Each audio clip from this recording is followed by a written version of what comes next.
তুমি কবর জল করো ওগো মোর প্রিয় নবী। আলহামদুলিল্লাহি রাব্বিল আলামিন ওয়াসসালাতু ওয়াসসালামু আলা সাইয়্যিদিল মুরসালিন আম্মা বা'দ ফাআউযু বিল্লাহি মিনাশ শাইতানির রাজীম বিসমিল্লাহির রহমানির রহিম। আসসালাতু ওয়াসসালামু আলাইকা ইয়া রাসূলুল্লাহ ওয়া আলা আলিকা ওয়া আসহাবিকা ইয়া হাবিবাল্লাহ।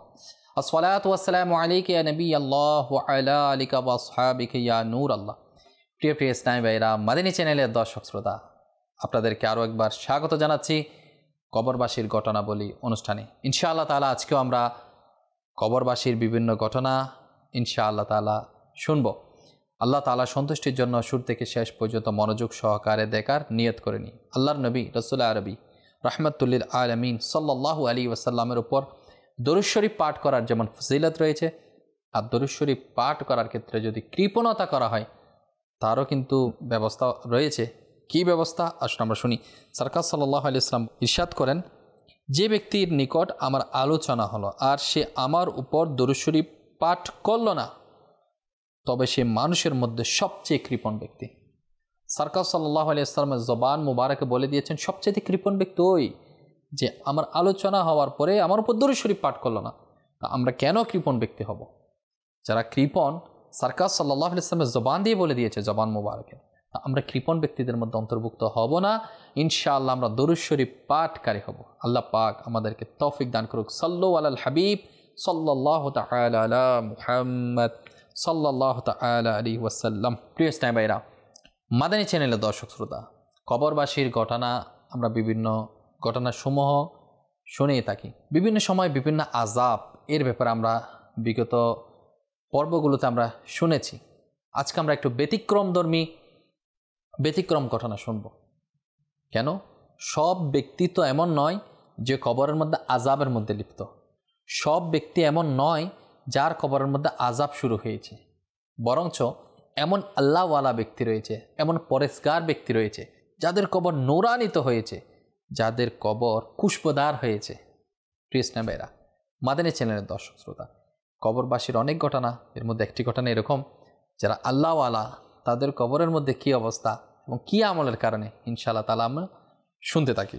আবু নন্দর নিশাপুরী একজন বুজুর্গ রাহমাতুল্লাহ আলাইহি, তিনি একজন পরেশগার কবর খননকারী ছিলেন। তিনি কবর খনন করত। ইনি বলেন, আমি একটি কবর খনন করলাম, কিন্তু সেখানে অন্য একটি কবরের দিকে একটি রাস্তা প্রকাশিত হয়ে গেল। তখন আমি দেখলাম উত্তম পোশাক পরিহিত, উন্নত সুবাসিত এক সুদর্শন এবং আকর্ষণীয় যুবক কবরে হাঁটু গেড়ে বসে কোরআনুল কারীম তেলাওয়াত করছে। যুবকটি আমাকে দেখে বললেন, কিয়ামত কি এসে গেছে? আমি বললাম, না। তিনি বললেন, তুমি যেখান থেকে মাটি সরিয়েছ সেখানে বরট করে দাও। তাতে আমি মাটিগুলো সেখানে বরট করে দিলাম। আল্লাহ তাআলার রহমত তাদের উপর বর্ষিত হোক এবং তাদের সদকায় আমাদের মাগফিরাত হোক। প্রিয় ইসলামী ভাইরা, মাদানী চ্যানেলের দর্শক শ্রোতা, একটা খেয়াল করেন, কবর অন্ধকার গৃহ। কবর স্বাভাবিকভাবে মাটির নিচে কি আলোকিত হয়? মাটির নিচে অন্ধকারই হয়। বদ্ধঘরের মধ্যে পিঁপড়া থাকবে, কীট পতঙ্গ থাকবে, এটা তো স্বাভাবিক। কিন্তু যারা আল্লাহওয়ালা, যারা পরেশগার ব্যক্তি, ওই সমস্ত পরেশগার যারা কোরআনে পাকে তিলাওয়াতকারী ছিল, তাদের কবর কেমন? তাদের কবরের মধ্যে তারা হাঁটু ঘিরে বসে আল্লাহু আকবার তারা কোরআনুল কারীম তেলাওয়াত করছে। তাহলে আল্লাহ তাআলা তাদের মর্যাদাটা কেমন বানিয়েছেন, কেমন করে দিয়েছেন, যে তাদের সুযোগ করে দিয়েছে তারা কোরআনুল কারীম তেলাওয়াত করছে। নিশ্চয় তারা কোরআনের প্রেমিক ছিল। আল্লাহ সুবহানাহু ওয়া তাআলার বাণীকে তারা জবান দ্বারা বেশি পরিমাণে চর্চা করেছিল। আল্লাহ পাক আমাদের কবরকেও আলোকিত, সুবাসিত, নূরানি হিসেবে কবুল করুক। প্রিয় ইসলামী ভাইরা, মাদানী চ্যানেলের দর্শক শ্রোতা, আল্লাহ তাআলা তার নবী, ওয়ালি এবং বিশেষ নেক বান্দাদেরকে তাদের শরীরকে কবরে অক্ষত অবস্থায় রাখেন এবং খুবই পুরস্কার এবং সম্মান দ্বারা পরিপূর্ণ করে দেন। আল্লাহু আকবার। ওই সমস্ত হযরতগণ যারা আপন মাজারগুলোতে ইবাদতের স্বাদ গ্রহণ করেন, আল্লাহ তাআলা তার প্রিয় বান্দাদের মাজারগুলোতে সুগন্ধিতে খুবই সুবাসিত করে দেন। লোকদের উৎসাহ বৃদ্ধির উদ্দেশ্যে কখনো কখনো সাধারণ মানুষের সামনে সেগুলো প্রকাশ হয়ে যায়, ভিতরের অবস্থা দিয়েও বাইরে প্রকাশ পেয়ে যায়। এগুলো আমাদের জন্য শিক্ষা। আমরা চেষ্টা করব আমাদের কবর যাতে এমন আলোকিত হয়, আল্লাহু আকবার, এমন সুবাসিত হয় যা আমরা কখনো কল্পনা করতে পারি না। সে ধরনের নসিব হবে ইনশাআল্লাহ যদি আমরা আল্লাহ তাআলার দেয়া বিধিবিধান অনুসারে সুন্দরভাবে আমরা জীবন করতে পারি, সরকার সাল্লাল্লাহু আলাইহি ওয়াসাল্লামের দেখানো পথে যদি আমরা চলতে পারি। প্রিয় ইসলামী ভাইরা, মাদানী চ্যানেলের দর্শক শ্রোতা, কিতাবুত তাহাজ্জুদ ও কিয়ামুল লাইল প্রথম খণ্ড 305 এবং সংখ্যা 287, এর মধ্যে আসছে হযরতে সাইয়েদনা মুগীরা বিন হাবিব রাহমাতুল্লাহ আলাইহি থেকে বর্ণনা করেন, একটি কবর থেকে সুগন্ধি আসছিল, সুগন্ধি আসতেই থাকতো। কেউ কেউ কবরবাসীকে স্বপ্নে দেখে জিজ্ঞাসা করলো, আপনার কবর এই সুগন্ধ কিসের? জবাব দিলেন, কোরআন তিলাওয়াত ও রোজার বরকত। আল্লাহু আকবার। কৃষ্ণ ভাইরা, মাদানী চ্যানেলের দর্শক শ্রোতা, যারা কোরআনে পাকের তিলাওয়াত করে, যারা রোজা রাখে, বেশি পরিমাণে নফল ইবাদত করে, তাদের অসংখ্য বরকত রয়েছে। আর আল্লাহ তাআলার আপন রহমত দ্বারা তাদের কবরকে সুগন্ধিময় করে দেয়। আল্লাহ পাক আমাদের কবরকেও সুগন্ধিময় করুক। প্রিয় ইসলামী ভাইরা, মাদানী চ্যানেলের দর্শক শ্রোতা, আফসোসের বিষয়, পরিতাপের বিষয়, আজকাল যদি আমরা আমাদের সোসাইটি যদি আমরা খেয়াল করি, দেখব কুরআনুল কারীম আল্লাহ পাক রব্বুল আলামিনের সর্বশ্রেষ্ঠ কিতাব। আসমানি গ্রন্থসমূহের মধ্যে 4টা বড় কিতাব, এর মধ্যে হচ্ছে কুরআনুল কারীম, ফুরকানুল হামিদ, যেটা হুজুরে পাক সাল্লাল্লাহু আলাইহি ইসলামের উপর অবতীর্ণ হয়েছিল। বলা হচ্ছে এই কোরআন যদি পাহাড়ের মধ্যে অবতীর্ণ হতো তাহলে পাহাড় থাকতো না, সে পাহাড় চূর্ণ বিচূর্ণ হয়ে যেত, তুলার মতো উড়তে থাকতো আকাশের মধ্যে। আল্লাহ রব্বুল আলমিনের পিয়ারা হাবিব সাল্লাল্লাহু আলাইহি সাল্লামের উপর সেটা আল্লাহ তাআলা প্রেরণ করেছেন এবং নবী পাক সাল্লাল্লাহু আলাইহি ইসলাম সেটার যে পাওয়ার কোরআনের, সেটা ধারণ ক্ষমতা আল্লাহ তাআলার পিয়ারা হাবিব সাল্লাল্লাহু আলাইহি ইসলামকে দিয়েছেন। তাহলে নবী সাল্লাল্লাহু আলাইহি ইসলামের শান ও আসমত, কোরআনুল কারীমের শান আসমত আমরা বুঝতেই পারছি কেমন হতে পারে। আল্লাহ তাআলা কুরআনুল কারীমের মধ্যে বিভিন্ন জায়গার মধ্যে ইরশাদ করেছেন, হে ঈমানদারগণ, হে মুমিনগণ, মুমিনদেরকে ইন্ডিকেট করে আল্লাহ রাব্বুল আলামিন কি ইরশাদ করেছেন। আল্লাহ তাআলার বান্দাদের প্রতি বিভিন্ন জায়গার মধ্যে আয়াতে শুরুতে ইয়া আইয়ুহাল্লাযীনা আমানু, হে ঈমানদারগণ, হে ঈমানদারগণ। দেখেন আল্লাহ পাক রব্বুল আলামিন ঈমানদারদের সাথে কথোপকথন করছে কুরআনুল কারীমের মাধ্যমে। আমি তো গুনাহগার, আমি নিজেকে ঈমানদার মনে করি, তা আল্লাহ তাআলা আমার জন্য কি ইরশাদ করছে আমি কি একবার শুনেছি? আল্লাহ পাক আমার জন্য কি দিক নির্দেশনা আমাদেরকে দিয়েছে আমরা কি একবার সেটা পড়ে দেখেছি? অনেকে এমনও আছে যারা পুরা বছর কুরআনুল কারীমকে খুলেই দেখে না। আফসোসের বিষয়, মোবাইল ফোন, এই মোবাইল স্মার্টফোন, সেটা বারবার গ্লাস চেঞ্জ করা হয়, গরিলাটা চেঞ্জ করা হয়, কভার চেঞ্জ করা হয়, সেটা সুরক্ষা রাখা হয়, চার্জ দেওয়া হয়, ঠিকঠাক মোছা হয়। আমাদের আইপ্যাড, কম্পিউটার, ল্যাপটপ এগুলো বারবার মোছা হয়। মোটরসাইকেল আমরা রিফ্রেশ করি, সব কিছু করি। কারকে আমরা রিফ্রেশ করি, সব কিছু আমরা যথাযথভাবে পালন করি। কিন্তু ঘরের মধ্যে যে কুরআনুল কারীম পড়ে রয়েছে, এই কুরআনুল কারীম যদি আমরা একটু স্পর্শ করে দেখব, অনেক মোটা এরকম হয়ে গিয়েছে, ময়লা আবরণ পড়ে গিয়েছে। আফসোসের বিষয়, কুরআনুল কারীম যেটা আল্লাহ পাকের পক্ষ থেকে সর্বশ্রেষ্ঠ আসমানি গ্রন্থ, এর কোনো এই অবস্থা হবে? তো কিতাবের মধ্যে আসছে যারা বেশি পরিমাণে কুরআনুল কারীমের তিলাওয়াত করবে, এই কুরআন তাদের কবরের মধ্যে নূর হবে, নূর হয়ে প্রবেশ করবে। শুধু তাই নয়, এই কোরআনের নূর এমন হবে যে আযাব এবং কোরআন এমন হবে যে মানুষ, মৃত ব্যক্তি, কবরস্থ শায়িত ব্যক্তি এবং আযাবের মাঝখানে কুরআনুল কারীম প্রতিবন্ধকতা হিসেবে দাঁড়িয়ে যাবে, অর্থাৎ দেওয়াল হয়ে যাবে। আল্লাহ পাক আমাদেরকে কুরআনুল কারীমের ফয়জে বরকত এমন নসিব করুক যাতে দুনিয়াতে আমরা বরকত লুফি নিতে পারি এবং কবরস্থ হওয়ার পরেও এর বরকতে আমাদের জন্য কবর নূরানি আলোকিত হয়ে যায়। আল্লাহ পাক আমাদেরকে সে তৌফিক দান করুক। প্রিয় ইসলামী ভাইরা, মাদানী চ্যানেলের দর্শক শ্রোতা, কোরআনে পাক বেশি পরিমাণে পড়া দরকার। যেমন ইমামে আজম আবু হানিফা রাদিয়াল্লাহু তাআলা আনহু 30 বছর পর্যন্ত এক রাকাতে সম্পূর্ণ কোরআন শরীফ পাঠ করতেন। তিনি ইশারের ওযু দ্বারা ফজরের নামাজ 40 বছর পর্যন্ত আদায় করেছেন।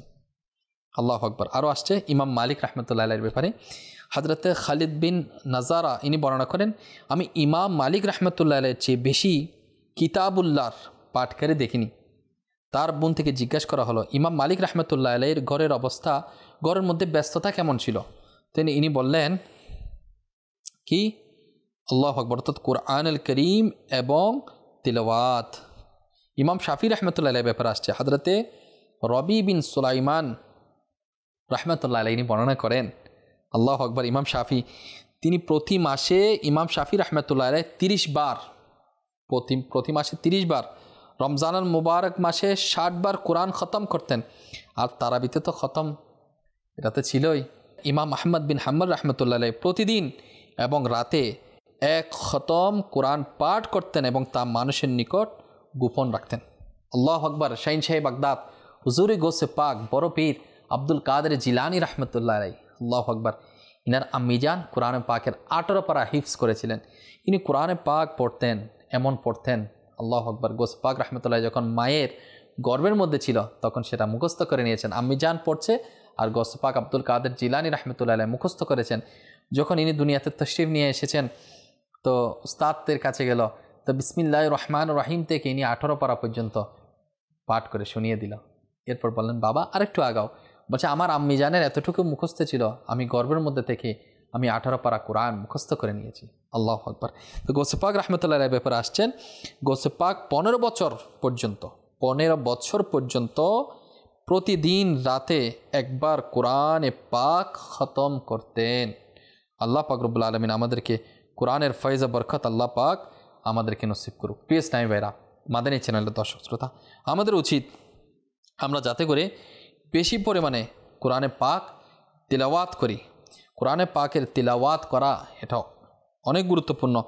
প্রথম পারা সূরা বাকারার 121 নং আয়াতে আল্লাহ সুবহানাহু ওয়া তাআলা কি ইরশাদ ফরমান, তরজমাই কানজুল ঈমান, যাদেরকে আমি কিতাব দিয়েছি তারা যেমনই উচিত তা পাঠ করে তারাই তার উপর ঈমান রাখে, আর যারা এটাকে অস্বীকার করে তারাই ক্ষতিগ্রস্ত।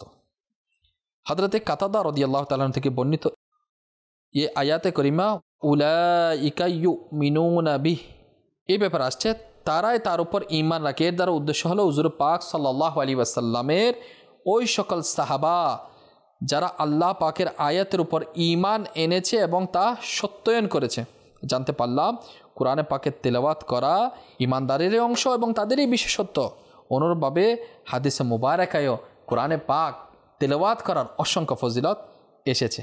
আল্লাহ পাক আমাদেরকে বেশি পরিমাণে কোরআনে পাক তেলাওয়াত করার সে তৌফিক আমাদেরকে নসিব করুক। কেননা কিতাবের মধ্যে আসছে, আল্লাহু আকবার, তারেকে দামেশকি 41তম খণ্ড 3য় পৃষ্ঠার মধ্যে আসছে, হযরতে সাইয়্যিদানা আনাস রাদিয়াল্লাহু তাআলা থেকে বর্ণিত, আল্লাহর নবী সাল্লাল্লাহু আলাইহি ওয়াসাল্লাম ইরশাদ করেন, যে ব্যক্তি নিজে কোরআন শিখে অপরকে শিখায় এবং যা কিছু কোরআনে পাকে রয়েছে তার উপর আমল করে, অর্থাৎ কোরআন অনুযায়ী আমল করে, আল্লাহু আকবার, কোরআন শরীফ তার জন্য সুপারিশ করবে এবং তাকে জান্নাতে নিয়ে যাবে।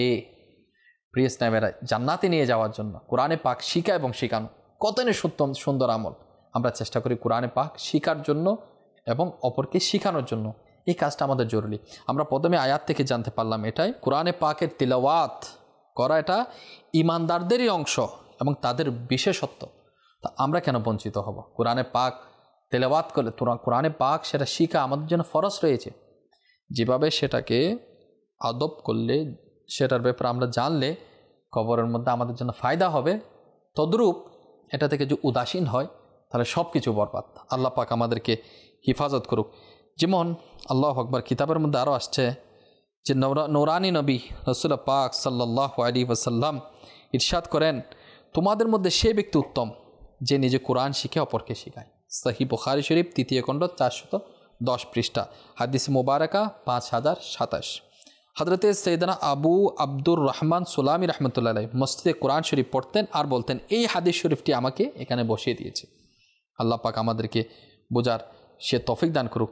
প্রিয় ইসলামী ভাইরা, মাদানী চ্যানেলের দর্শক শ্রোতা, যারা আশিকে কোরআন হয়েছে তাদের কবরে আল্লাহু আকবার নূরানি হয়েছে। আল্লাহ তাআলা তাদেরকে কবরের মধ্যে বিশেষ মর্যাদা দান করেছেন। এমন একজন আল্লাহওয়ালার ঘটনা ইনশাআল্লাহ আমি আপনাদেরকে শোনানোর চেষ্টা করছি। হয়তো আপনারা নাম শুনেছেন হযরতে সৈয়দনা সাবিত বুনানী রাহমাতুল্লাহ আলাইহি।